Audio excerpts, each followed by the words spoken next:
तालिबानी सरकार बनने के बाद भारत लगातार अफगानिस्तान पर नजर बनाए हुए है। भारत वहां की हर स्थिति पर पैनी नजर रखे हुए है। इसी कड़ी में भारत की मेजबानी में 10 नवंबर से बड़ी बैठक होने वाली है।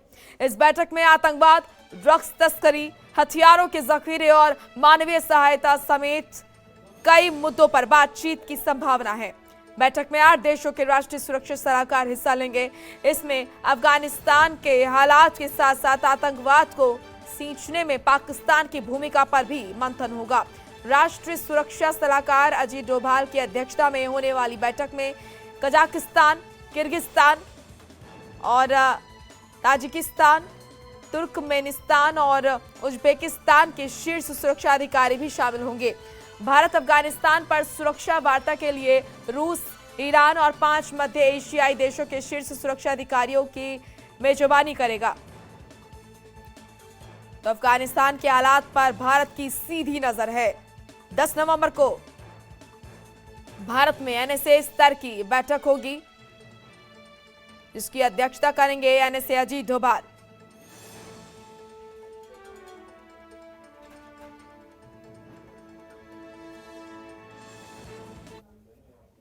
ममता हमारी सहयोगी जुड़ चुकी हैं लाइव इस खबर पर ज्यादा जानकारी के साथ। ममता, अफगानिस्तान की तमाम चीजों पर भारत की पैनी नजर है और इसी को लेकर अब मंथन होगा। एनएसए स्तर की बैठक यहां पर बुलाई गई है भारत की तरफ से। कितनी खास ये रहने वाली है और कितने मायनों में कितनी अहम ये बैठक?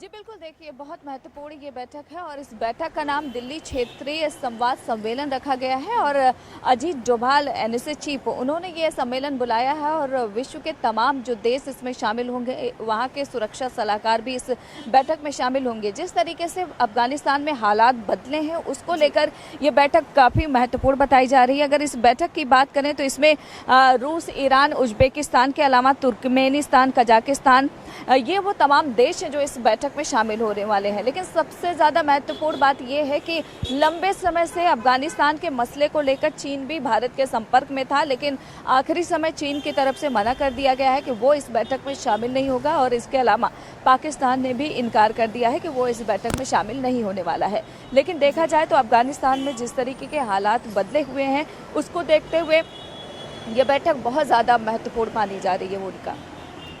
बिल्कुल। और ममता, जिस तरीके से आपने ये महत्वपूर्ण जानकारी दी है कि चीन पहले तक तो राजी था लेकिन एंड टाइम पे चीन ने मना किया है, क्योंकि जाहिर सी बात है कि चीन यहाँ पर दोस्ती दिखाता है पाकिस्तान से और पाकिस्तान का इस बैठक में शामिल ना होना, जाहिर सी बात है जो चीज़ें हैं वो साफ नज़र आती है, वो तो यहाँ पर शामिल होगा ही नहीं। लेकिन चीन यहाँ पर, चीन का जो दोहरा चरित्र है वो यहाँ पर एक बार फिर सामने आ गया है। एक तरफ चीन कहता है कि हर चीज़ पर हर तरीके से मंथन होना चाहिए, चाहे वो आतंकवाद ही क्यों ना हो, लेकिन जब बात होती है मंथन करने की आतंकवाद पे तो वो पीछे हट जाता है।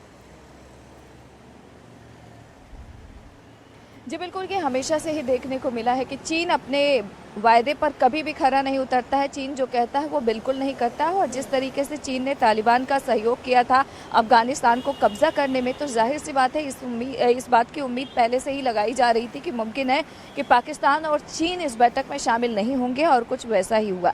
जहाँ तक इस बैठक का सवाल है तो इस बैठक में घुसपैठ को लेकर, सीमा पार घुसपैठ को लेकर चर्चा हो सकती है, आतंकवाद के मसले को लेकर चर्चा होने की संभावना है। इसके अलावा अफगानिस्तान में जो अफगानी नागरिक हैं और महिलाएं हैं खास तौर पर, उनके साथ जो जाति हो रही है उसको लेकर भी, उन लोगों को किस तरीके से मदद मुहैया कराई जाए, इसको लेकर भी इस बैठक में चर्चा होने की संभावना है।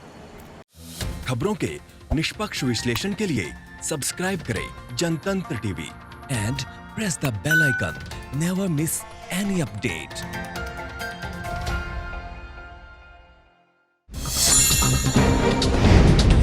डाउनलोड कीजिए जनतंत्र टीवी ऐप को, जो कि अवेलेबल है गूगल प्ले और ऐप स्टोर पर।